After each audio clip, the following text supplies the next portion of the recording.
I spent weeks planning every detail of Rochelle's promotion party. Not because I had to, but because I believed in celebrating her. She had worked hard, and I thought, naively, that love meant showing up, making moments matter. So I did. I booked the rooftop venue downtown with the skyline view she always loved. I coordinated with her assistant, Charlene, to ensure her presentation slides were flawless, the lighting perfect, the playlist filled with her favorite indie jazz. I paid for everything out of pocket, no shared credit cards, no company perks, just me. Loving her. Supporting her. The night arrived, and she was dazzling. Rochelle wore the shimmering black sequin dress I had surprised her with 2 weeks before.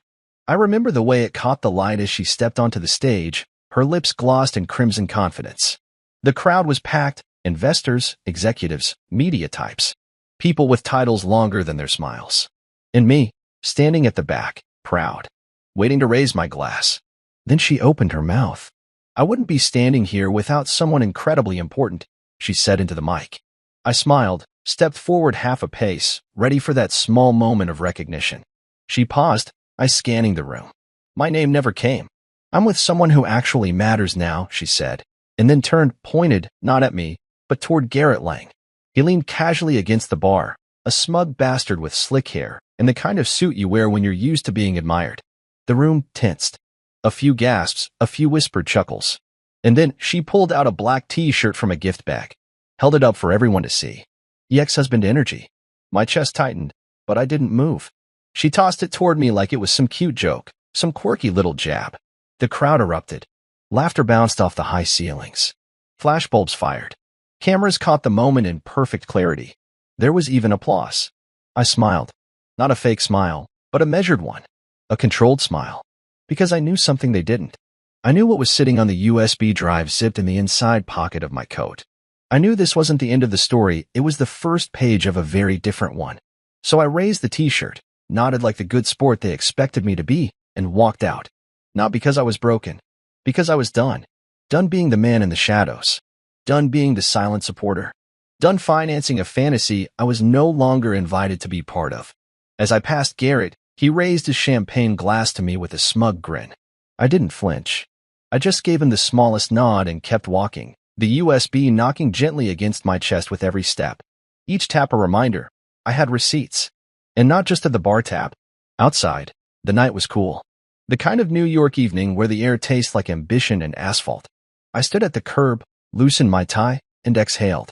I remembered how Rochelle used to say I was too predictable. That I didn't know how to surprise her. She was right. I didn't, until now. I hailed a cab. The driver asked where to. "Doesn't matter," I said, climbing in. "Just drive." I pulled out my phone, opened a secure folder, and looked over the files again, company invoices that didn't add up. Redacted internal emails. Slush fund transfers masked as consulting fees. Rochelle's signature was on almost all of them. I wasn't just her husband. I was the one who had built her company's compliance system, firewalls, and reporting algorithms. I had access she never thought twice about. And I had time. Months of quiet nights where I worked late, grew suspicious, and started following digital breadcrumbs she thought she'd erased. But nothing online is ever truly gone. Not if you know where to look. The cab rolled past the city lights, and I saw my reflection in the window, tired, older maybe, but sharper. Like something had finally crystallized. The man who planned her party was gone. The man riding in this cab? He was planning something else. Let them laugh, I thought. Let them have their little party, their moment in the spotlight. Because I had my own stage, my own speech, and soon, the audience would be very different. As we stopped at a red light, I opened my notes app and typed a single sentence. She handed me the mic. She just didn't know I'd be the one to drop it. The applause was still echoing in my ears as I stepped out into the night, the weight of silence replacing the cheers behind me. I didn't look back. There was no need. Rochelle had said everything she needed to say when she handed me that t-shirt. She didn't just end a marriage tonight. She publicly humiliated me in front of an audience that used to respect us. She thought it was the grand finale. But she didn't realize I'd already started writing the next act. I walked 4 blocks before I even noticed how cold it was. The champagne had worn off. So had the smile. But my mind was clearer than it had been in months. Maybe years. Tucked inside my coat pocket was a small USB drive, 32 gigabytes of silent ammunition. I'd carried it for weeks, unsure of when to use it. I had hoped, foolishly, maybe, that I wouldn't have to. But Rochelle made that choice for me when she opened her mouth on that stage. I ducked into a quiet bar near Madison, one of those old joints with dark leather booths and bartenders who pour without questions. I ordered a whiskey, neat, and slid into the corner. I took out the drive, set it on the table, and stared at it for a long moment. This wasn't about bitterness. This was about balance. Rochelle and Garrett thought I was a harmless bystander, a ghost clinging to a title she'd already stripped from me in her head. But I wasn't just her husband. I was the architect behind her empire's foundation. I designed the very compliance systems her company used. And when things stopped adding up, when her purchases didn't match her salary, when bonuses were processed off-cycle, when Garrett started appearing too frequently in the internal communications, I started watching. Quietly, carefully. The USB held the results. Dozens of PDFs, internal memos, flagged financial transactions, even private emails she thought she had deleted. I knew the playbook. I'd written half of it. Rochelle had been siphoning company funds, redirecting resources through fake shell vendors that eventually looped back to accounts tied to Garrett's firm. It was insider trading with lipstick and champagne. I pulled out my phone and sent one message to a journalist I'd been following for years. Ready to talk? I have something big. It involves Clarion Tech's new CFO, and a name you've definitely heard. I hit send. No name. No attachments. Just bait. The kind that gets attention. The kind that sets fire to a career. I finished the whiskey, paid in cash, and walked back out into the street. My next stop wasn't home. I didn't want to be anywhere familiar. I had to think this through. Time was crucial now. If Rochelle realized what I had, she'd start covering her tracks, burying the evidence deeper. But she wouldn't suspect me. Not yet. I'd been too quiet. Too accommodating. The dependable, invisible husband. Until now. I went to the storage unit I'd kept under my name since the early days of our marriage. It used to hold backup servers and archived code for clients. Now, it held everything I had been compiling, hard drives, paper trails, and a second USB I'd stored just in case. I scanned the boxes, opened the master folder on my laptop, and began consolidating. It was all there. Rochelle wasn't just complicit, she was central. Every shady transaction led back to her. Garrett's name appeared frequently, often through third-party partnerships and acquisitions that seemed innocuous on paper.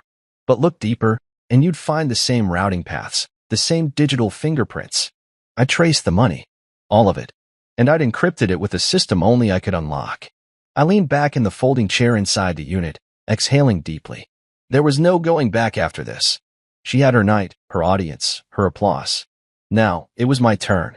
But not with microphones and cruel jokes. With facts. With proof. With receipts. I stayed in the storage unit until the early hours, organizing everything.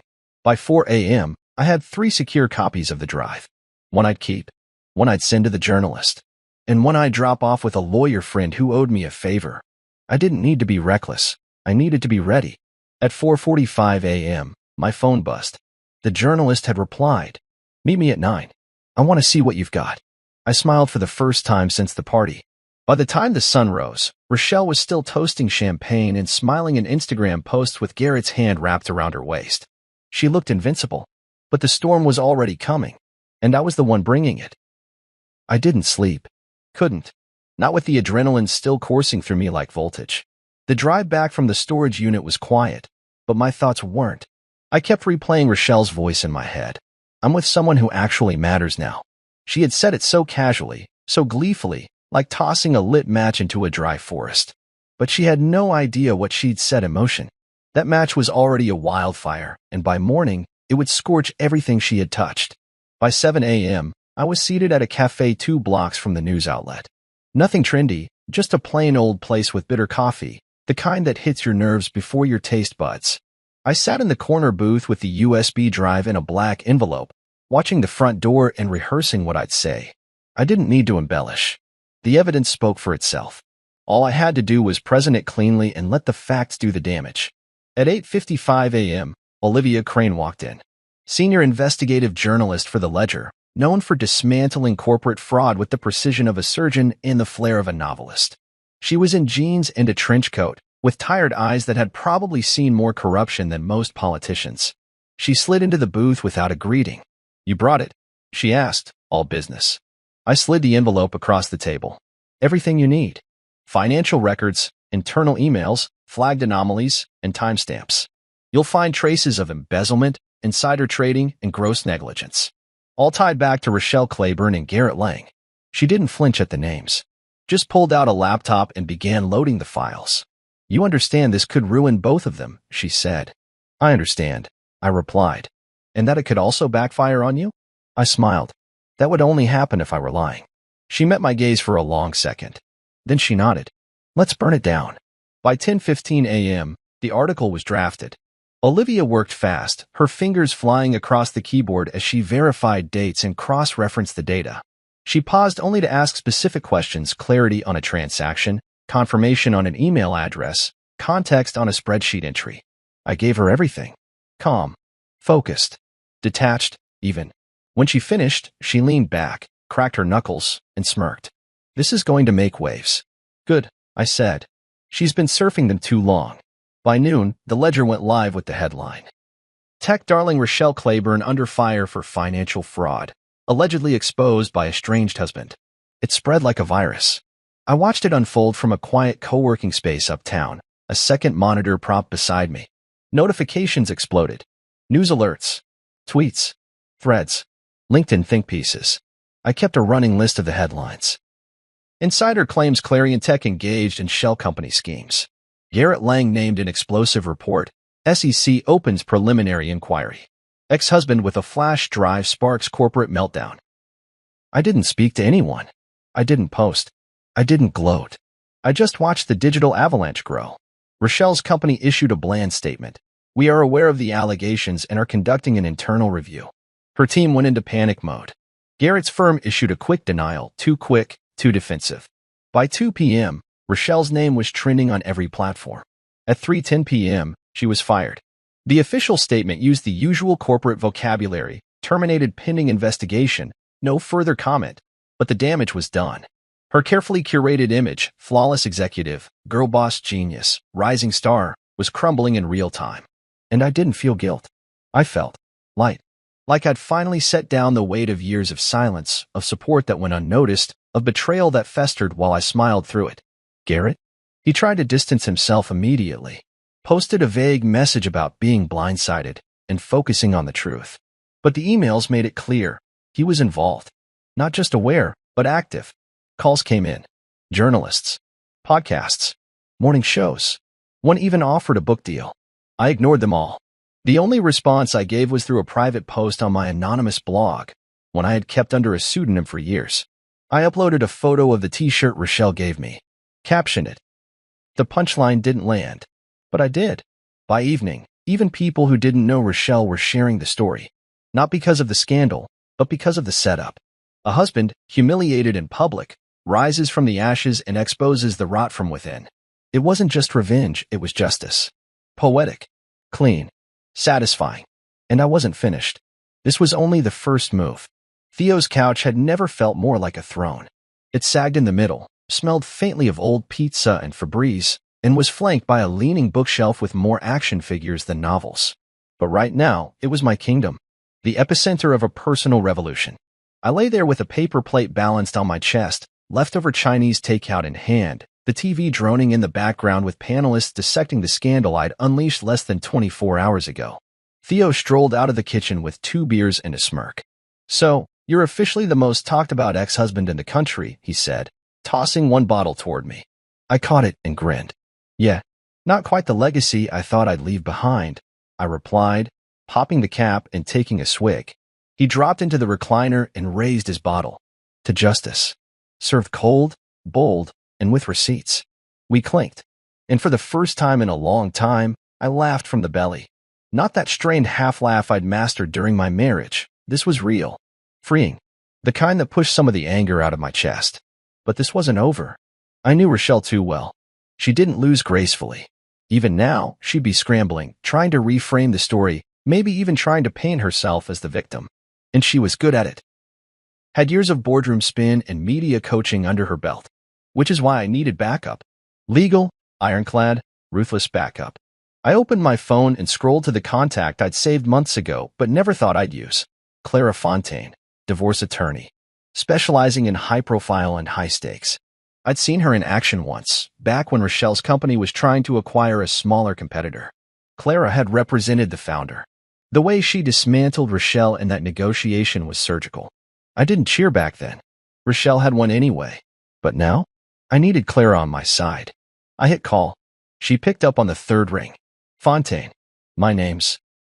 I know who you are, she interrupted, not unkindly. You've been trending since dawn. What took you so long? I want a clean divorce. No alimony. No settlement. She walks away with nothing, I said. My voice was even, but my hands were tight fists on the couch. There was a beat of silence. Then, I love when they underestimate the quiet ones. I'll have papers drafted tonight. Let me guess, she hasn't filed yet. No. She was too busy throwing a party. Perfect, Clara said. That gives us the first strike. By the next morning, Rochelle was served at her temporary office, a co-working space she probably hadn't used in years. I didn't need to see it happen. I didn't need to picture her reaction. It was enough knowing that for once, I was ahead of her. The documents were airtight. Clara made sure of it. Every receipt, every financial trail, every misuse of marital funds, it all worked in our favor. She was the one who violated our prenup. She was the one who engaged in public humiliation. And I was the one holding all the evidence. Rochelle fired back within 48 hours. Her lawyer issued a counterclaim, insisting I had coerced her into signing the prenup and that the scandal I unleashed was an act of personal vengeance, not legal disclosure. Clara practically laughed when she read it. She's swinging wildly, she said, flipping through the papers in her office while I sat across from her. She's hoping something will stick. But I've seen this 100 times.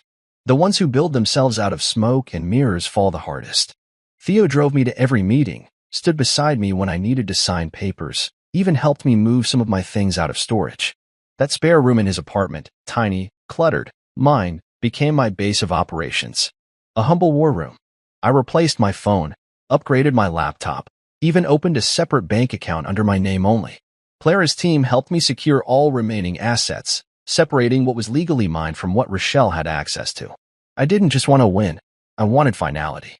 No loopholes. No future claims. No ghost of her financial grip lingering.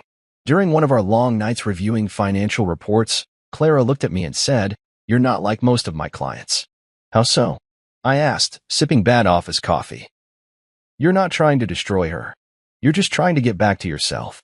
I didn't answer right away, but she was right. This wasn't about revenge anymore. It had started that way, sure. But what I wanted, really wanted, was closure. Freedom. A return to my own damn name. By the end of the month, Rochelle's legal team caved. The mounting pressure, the media noise, and the SEC's continued investigation had left her no room to maneuver. Clara called me with the final update. She signed. No contest. You're free. I stared out Theo's kitchen window, watching the city breathe in the distance. And for the first time in years, I did the same. I started running again. It began with a jog to the corner store and turned into miles before sunrise. Just me, the cold pavement, and the sound of my own breath. I ran without headphones, without a destination, just forward. I didn't do it to escape her, not really. I ran to escape the version of myself that tolerated her. The version that stayed quiet through the gaslighting, the ego-bruising jabs dressed up as jokes, the neglect that looked like success to everyone else. Each morning, I laced up and pushed myself harder. Past the bodega that used to know our coffee orders. Past the bookstore where we spent lazy Sundays in the early days, back when she still reached for my hand in public. Past the dog park we always said we'd visit once we had time, which, of course, we never did. All those places were memories now. Yes, but more than that, they were markers on the path back to myself. And every step I took without her became a quiet declaration. I'm still here. After the divorce was finalized, I moved back into our apartment. No, my apartment now. She hadn't fought for it, probably because it didn't match the image she was trying to maintain in the aftermath. I stepped through the front door, the scent of her still lingering in the corners, Chanel and cinnamon, like ambition masked in sweetness. It took me less than 2 hours to start dismantling what she left behind. The framed wedding photos? Gone. The sleek minimalist art she pretended to love because it looked good in Vogue spreads? Rolled up and stuffed into the hall closet. The crystal vases, the overpriced throw pillows, the monogrammed RNC towels, packed in boxes I never planned to open again. I made space, not just in the apartment, but in my life. I moved furniture around. I reprogrammed the smart lights she had insisted on, every room set back to soft white. No more mood scenes. The kitchen played jazz again instead of corporate podcasts. The walls breathed without her presence pressed into every corner. And when it was done, I sat at the kitchen table with a glass of whiskey and a notebook. Nothing fancy, just a plain black spiral-bound one I picked up on a walk home. I opened it to the first page and wrote 2 words at the top, bold and centered. Phase 2.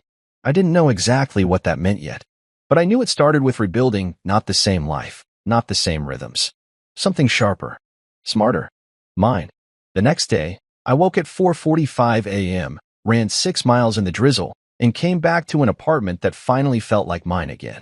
I opened the notebook and started listing what I had given up during the marriage. Time, ideas, investments, friends I stopped seeing because she didn't vibe with them. I listed each one, not to dwell, but to take stock. Each name, each habit, each dream that got buried beneath her spotlight. Then I turned the page and started listing what I still had. My mind, my health, my integrity, a reputation that, despite the mess, was starting to rise again.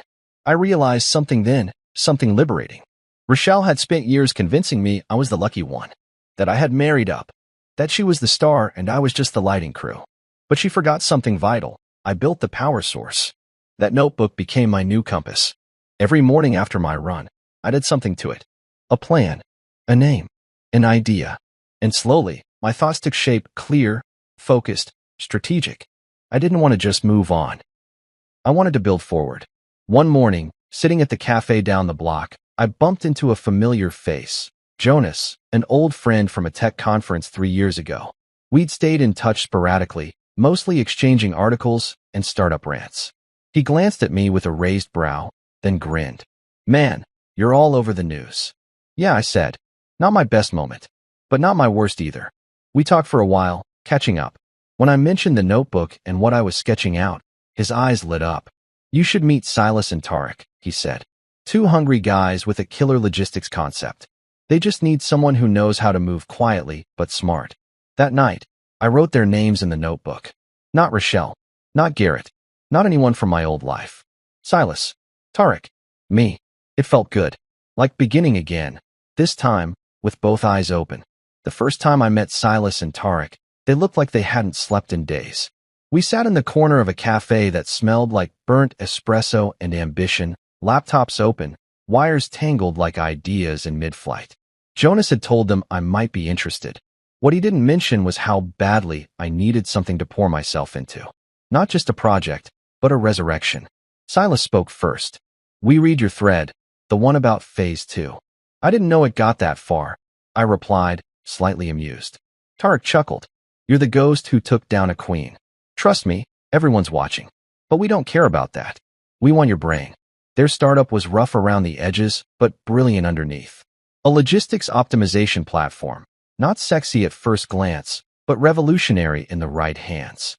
Real-time rerouting, predictive demand algorithms, partnerships with small businesses for last-mile distribution. A lot of jargon, sure.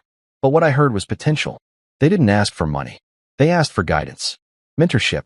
A silent partner who knew how to build something from the bones up, and how to avoid the landmines they didn't even see coming. I didn't commit that day. I went home, pulled out my notebook, and filled 3 pages. Risk analysis, tech viability, team chemistry. Then, in the corner of the page, I wrote one question. Does this rebuild me? I met with them again the next morning. By then, I already had a plan. I'll help, I said, but not as a favor. I want skin in the game. I want equity. Silas and Tarek glanced at each other, nodded, and Tarek reached out. Deal. From that moment on, I wasn't just healing, I was building. Mornings still began with a run. But the rest of the day, I lived in strategy decks, coding frameworks, investor pitches, and design sprints. I spent hours teaching them things no one had taught me. How to vet advisors, protect IP, filter noise from feedback. I showed them how to scale without compromising, how to think like giants even when you're operating from a borrowed office with mismatched chairs. And in return, they reminded me of what it felt like to believe again. In innovation, in possibilities, in myself. At night, I'd walk back to my apartment, passing the buildings Rochelle used to admire, the one she pretended we'd live in someday. I no longer saw her reflections in the windows. I saw my own. Cleaner, sharper, focused. Silas and Tarek were workhorses, coding at all hours, whiteboarding wild ideas, pivoting without ego when things didn't land. We burned through weekends, forgot lunch half the time, ordered too much ramen and not enough sleep. But I didn't care. This wasn't burnout. This was rebirth. We started attracting attention. Not the viral, scandal-hungry kind, but real interest. Angel investors, early adopters, VC firms reaching out with cautious curiosity. I knew better than to leap too fast. We weren't ready. But the momentum was real, and so was the buzz. One day, Theo dropped by our cramped co-working space with 2 pizzas and a mock-serious face. "So this is where the phoenix flies, huh?" I laughed, clapping him on the shoulder. "You're looking at phase 2. Feels more like phase beast mode." We ate on the floor, greasy boxes between us, Silas and Tarek ranting about API integration like excited kids. Theo leaned over to me, voice low. "I gotta say, man, you've changed." I looked around. The scattered monitors. The laughter. The energy. "Yeah," I said. "I know." One evening, after a long session debugging a tricky feature, I walked out onto the balcony overlooking the street below. The city buzzed. I stood there alone, the air cool against my skin, thinking about what Rochelle would say if she saw me now. Maybe she'd scoff. Maybe she'd try to spin it. But it didn't matter. Because this wasn't about her anymore. It wasn't even about revenge. It was about motion. Momentum. Meaning. I pulled out my notebook and turned to the next blank page. Wrote just 3 words. We build forward. The irony wasn't lost on me. Ex-husband energy, the phrase Rochelle thought would end me, had become the brand everyone suddenly wanted to wear. What she intended as a cruel punchline had taken on a life of its own, morphing into something bigger, something louder than the humiliation it was born from. It started small. Theo, being Theo, made a t-shirt with those exact words across the chest in clean white letters. He wore it to a kickback, posted a photo, and tagged it as a joke. But the comments weren't laughing at me, they were cheering. DMs started trickling in, then pouring. "Where can I buy this? You're a legend, man. This shirt?" A whole mood. I didn't respond at first. I thought the attention would fade, but it didn't. A week later, I got a message from a woman named Lena. "Your story made me walk out of a 10-year marriage where I was invisible. I want that shirt. Not just to wear it, but to mean it." That stopped me cold.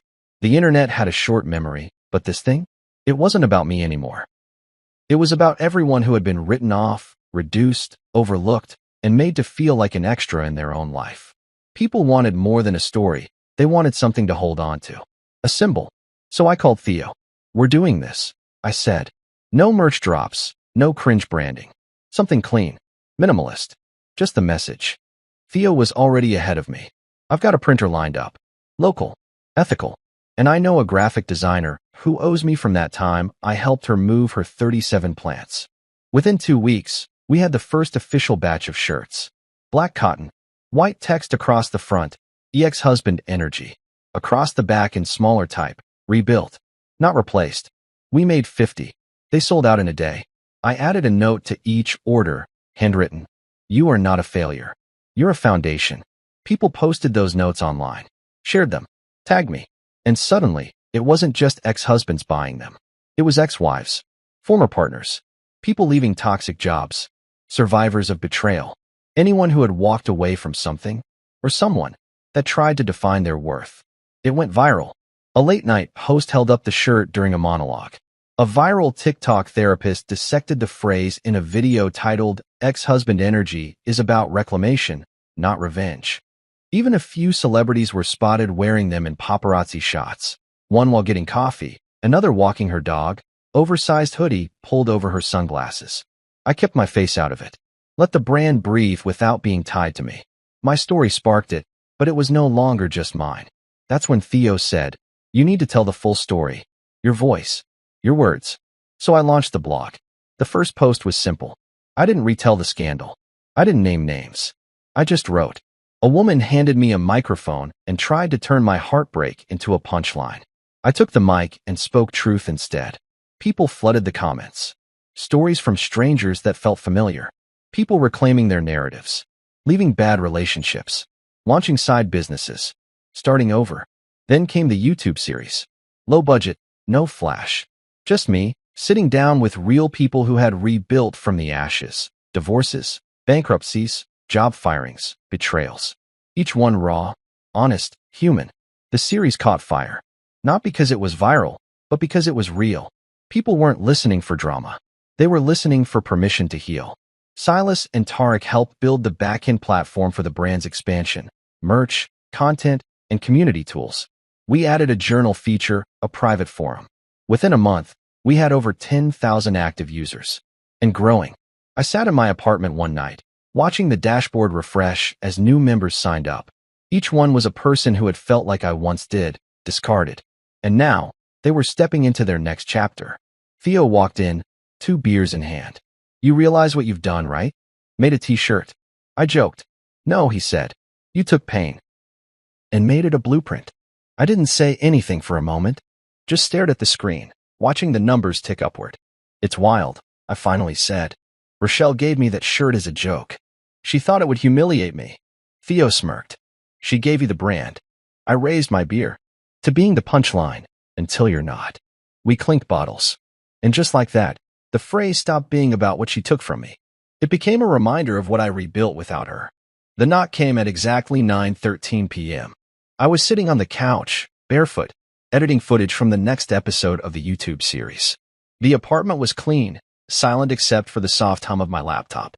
Outside, the rain had just started, misting against the windows like a whispered warning. I had no plans, no expectations, certainly not for her. But when I opened the door, there she was. Rochelle. She looked nothing like the woman from the stage that night. The shimmering dress, the power stance, the smug confidence, it was all gone. Now, she stood soaked in the hallway light, mascara streaked, hair clinging to her jawline, and a look I'd never seen before in her eyes. Desperation. Hi, she said, her voice almost apologetic. I didn't move. I just wanted to talk. Please. I stared at her for a second longer than was polite. Not to be cruel, but to make sure I wasn't hallucinating. The Rochelle I knew never came back. Never second-guessed. Never apologized. And yet, here she was, trembling slightly, clutching her designer coat like it was armor made of paper. I stepped aside without a word. She entered slowly, glancing around like it was her first time seeing the place, though it wasn't. But everything had changed. The photos were gone. The energy was different. This wasn't our apartment anymore. It was mine. She stood in the middle of the living room, taking it all in before her shoulders slumped. I don't even know where to start, she whispered. How about with the truth? I said, calmly, folding my arms as I leaned against the wall. She sat on the edge of the couch, wet coat still on. Garrett's gone, she said first. He left as soon as the SEC started circling. Didn't even say goodbye. Just disappeared. I nodded. Shocking. She ignored the sarcasm, or maybe she just didn't have the energy to fight it. I lost my job, my board seat, everything. They're investigating me. People I thought were my friends won't return my calls. My lawyer quit. I said nothing. Let the silence stretch. I've been staying at a hotel. Alone. Watching my name get dragged through every headline, every podcast. I made a mistake, okay? I made 100 mistakes. But I didn't think I'd lose everything.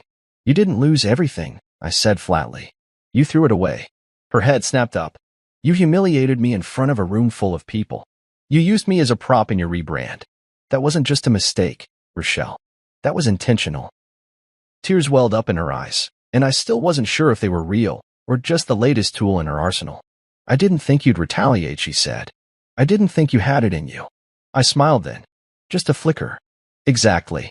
She wiped at her face, smearing the makeup more. I came to apologize. To say I'm sorry. I was wrong. About you. About everything. I stayed quiet. I need you now, she said. I have no one else. And there it was. The line. The one I'd imagined 1,000 times. The moment when she'd realized what she lost. When the crowd was gone and the spotlight dimmed. When Garrett had vanished and the deals had dried up. She needed me. And for once, I didn't. I stood up slowly, walked over to her, and looked down, not in pity, not in anger. In clarity. You didn't need me when you had the mic in your hand, I said. You don't get to need me now. She opened her mouth to speak again, but I held up my hand. You made your choice, Rochelle. Loudly. Publicly. And you were proud of it. You broke something that doesn't get fixed with a few tears and a hotel sob story. She blinked fast, like she was trying to come up with another angle, another script. But there was nothing left. No performance. No audience. Just me. And the door. I opened it. She looked at it. Then back at me. "I meant it when I said I was sorry," she whispered. "I meant it when I walked away." And with that, she left. Quietly. No door slam. No dramatic pause. Just the fading sound of her heels on the wet sidewalk as the rain picked up again. I closed the door. Locked it. Then I went back to my laptop, sat down, and pressed play on the clip I'd been editing before she arrived. A woman named Jada was telling her story, how she left an emotionally abusive relationship after 10 years and opened her own gym. Her voice was clear. Her eyes were fire. She ended her interview by saying, "I thought he had broken me, but he didn't. He just introduced me to the version of myself I never would have met otherwise." I leaned back, smiled, and whispered to the room, "Same." A year later, I stood backstage at the Global Business Ethics Summit in Milan, staring at my reflection in a tall mirror framed with warm lights. I adjusted the collar of my charcoal blazer, smoothing it down over the T-shirt underneath, black, soft cotton, with 2 words printed boldly across the chest: rebuilt, not replaced. It had become more than a slogan. It was my compass, my armor, my anthem. They introduced me as a systems consultant, founder of a fast-growing brand, and co-developer of a revolutionary logistics startup. They didn't say the guy who exposed his wife. They didn't need to. That part of the story had become lore, whispered in business lounges and dissected in leadership seminars. But today wasn't about scandal. It was about evolution, about what comes after. The stage manager gave me the nod. I stepped into the light. Applause greeted me like a familiar friend. The crowd, investors, founders, corporate watchdogs, watched with curious eyes. I took a breath, stepped to the podium, and looked out over a sea of polished suits in silent anticipation. I wasn't always supposed to be on a stage like this, I began. In fact, about a year ago, I was introduced on a stage for a very different reason. That night, at a promotion party I'd spent weeks planning for someone I loved, I was handed a T-shirt that read, I paused, smiling just enough to disarm ex-husband energy. A soft ripple of laughter moved through the room. I let it breathe. Now, you'd think that would be the low point. That I'd go home, lick my wounds, maybe start journaling or join a support group. But instead, I did something else. I took that label, the insult, and I used it. Not to retaliate, but to rebuild. I walked away from the podium, pacing slowly. I created a brand, one that now spans 32 countries. I co-founded a logistics startup that just closed its Series B at $22 million. But more than that, I've helped launch a community, one that supports people who've been knocked down, dismissed, or defined by someone else's narrative. Silence. The kind that listens. See, when someone tries to reduce you to a footnote, you have 2 choices. You can disappear, or you can write your own damn chapter. The crowd clapped, louder now. Real. After the talk, people swarmed the networking lounge. Cameras flashed. Hands were shaken. Cards exchanged. But amid all the polish, it was the small conversations that stayed with me. A woman who told me she'd walked away from a toxic job after seeing my story online. A man who said my first blog post helped him confront his business partner's betrayal. They weren't fans. They were survivors. Just like me. That night, back at the hotel, I stood on the balcony overlooking Milan's glowing skyline. My phone buzzed. A message from Tarek. "We closed the DHL deal. Celebration when you're back." "Absolutely," I replied. Silas and Tarek had become more than business partners. They were brothers now. Their company, our company, had exploded in the best way. We'd gone from 3 laptops and a co-working space to a fully staffed HQ in Manhattan. The software had reshaped inventory management across 2 continents. And quietly, we'd begun building a mentorship arm for first-time founders, especially those starting over, just like we had. I sipped the espresso I'd brought up from the lobby and exhaled slowly. It wasn't just Milan. Dubai was next. Then Singapore. The world had opened in a way I never expected, not even in my wildest post-breakup revenge dreams. And none of it required raising my voice. Rochelle? She was quiet now. Her name had faded from the headlines. The SEC investigation was still pending. Garrett had disappeared into some tax haven. No one wore her brand anymore. No one posted her quotes. The silence around her was louder than any scandal. And me? I wasn't angry. I wasn't even smug. I was settled. Not because I'd won, but because I'd grown. Pain had shaped the path, but purpose had paved it. Rochelle gave me the mic that night, expecting a whimper. Instead, I built an echo that stretched around the world. Before I went to bed, I pulled out the t-shirt, the original, black, slightly faded, letters peeling. The one she handed me with a smirk. I folded it neatly and placed it in my suitcase. Not to wear, not to show, but to remember. Because I had taken the insult meant to destroy me and turned it into the launch pad of my life. I never blocked her. People always assume I did, that I slammed the digital door and wiped her existence from my phone the moment the ink dried on the divorce papers. But no, I didn't block Rochelle. I didn't delete her number. I didn't even turn off the read receipts. I just never answered. Not once. The first few calls came within weeks of her public collapse. I remember the name lighting up my screen as I sat in the back of a rideshare, headed to a podcast taping about resilience in business. She must have still believed she had a voice in my life, that she could explain, control, twist the narrative one last time. I didn't even blink. Just hit decline. Then came the messages. At first, formal. We should talk. There are things you don't understand. This isn't who I really am. Later, they turned frantic. I miss you. I need you. You were right. Eventually, silence. But not before she called 157 times. I counted. Not out of pettiness. Out of clarity. Because sometimes the weight of not responding is heavier than anything words could carry. Ignoring someone can be cruel, unless it's the final kindness you can offer. My mornings are different now. I wake before dawn, like always, but the run feels lighter. I moved to Midtown Manhattan 2 months ago, an apartment with floor-to-ceiling windows and the kind of view that makes you stop in your tracks every morning, no matter how many times you've seen it. On the 32nd floor, everything feels distant, quieter. The chaos of the city becomes a hum. Up here, I have space to think, to breathe. After 6 miles and a black coffee, I settle into my new routine.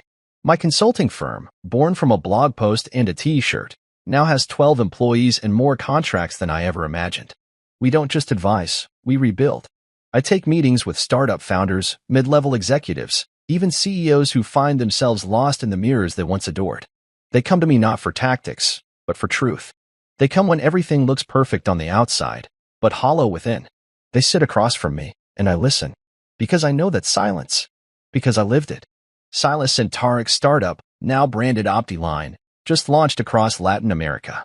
Our app is live in 7 languages, and last week, we secured another $30 million in funding. I'm not on the masthead, I don't need to be. My fingerprints are in the code, in the culture, in the very way they make decisions. That's legacy, not spotlight. And the brand? Ex-Husband Energy became a movement. We've expanded to journals, mentorship programs, even a scholarship fund for individuals leaving toxic relationships and rebuilding their careers. We send them starter kits, planners, books, job leads, and of course, a black shirt with white letters. No name, no logo, just truth. The world finally stopped laughing. Now it listens. Last week, I received a handwritten letter, postmarked from somewhere in Oregon. No return address. Just 1 page. I saw you speak in Milan. You told your story like it was a beginning, not an ending. It gave me permission to start over. I filed for divorce yesterday. Thank you for reminding me I still matter. I read it twice, then tucked it into a wooden box in my bedroom, alongside the original t-shirt, a photo of me and Theo in the first makeshift office, and the first sketch Silas ever drew on a napkin. I don't hold on to many things, but I hold on to reminders, not of the pain, but of the distance traveled since. Sometimes, late at night, I sit in my office, lights low, the city buzzing far below me, and I think about that night. The stage, the dress, the laughter, the t-shirt. She gave it to me to humiliate me. Instead, it launched a legacy. My revenge wasn't loud. It wasn't cruel. It wasn't dramatic. It was complete. And as I look out at the glittering skyline from my office, my name on the wall, my team behind me, my purpose in full bloom, I realize something I hadn't said aloud until now. She gave me the mic, but I used it better.